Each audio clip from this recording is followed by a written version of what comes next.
Lika, samahan niyo akong pag-usapan ang kahulugan ng wika. Sa tuwing uumpisahan ng pag-aaral ng wika, palaging naitatanong sa atin, ano ba ang wika? Madalas natitigilan tayo at nag-iisip ng malalim kung ano nga ba to. Siguro dahil ang paggamit natin ng wika ay kasing natural ng paghinga natin, kung kaya't hindi natin to masagot agad-agad. Maaari mong isagot na wika ang ginagamit natin kung may nais tayong hingin o nais nating lamingin ang ating mga magulang. Mahal na baldit po kita, Mami. Pag nanalo po tayo dito, huwag ka nang aalis. Wika rin ang ating ginagamit kung nais nating ipahayag ang saloobin sa kaibigan.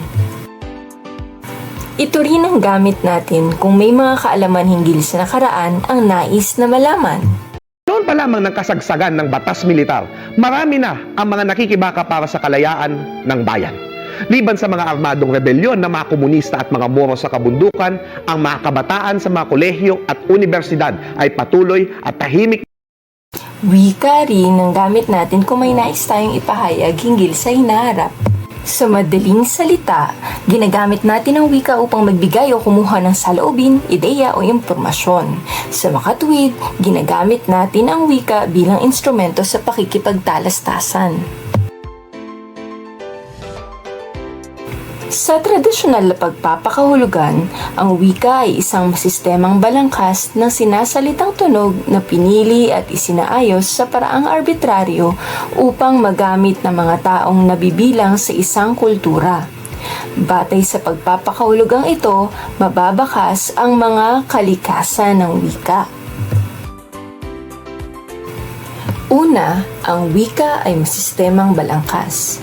Binubuo ng mga makabuluhang tunog o ponema ang wika na nakalilikha ng mga unit ng salita na kapag pinagsama-sama sa isang maayos at makabuluhang pagkakasunod-sunod ay nakabubuo ng mga parirala, pangungusap at talata. Pangalawa, ang wika ay arbitraryo. Pinagkakasunduan ang anumang wikang gagamitin ng mga grupo ng tao para sa kanilang pang-araw-araw na pamumuhay.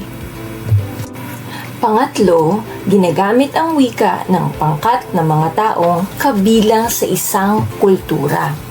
Magkaugnay ang wika at kultura at hindi maaaring paghiwalayin.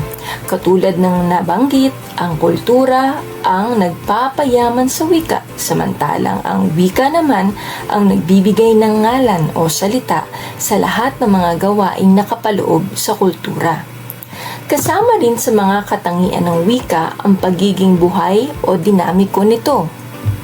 Ibig sabihin, sumasabay sa pagbabago ng panahon ng wika at malaya itong tumatanggap ng mga pagbabago upang patuloy na yumaman at yumabong.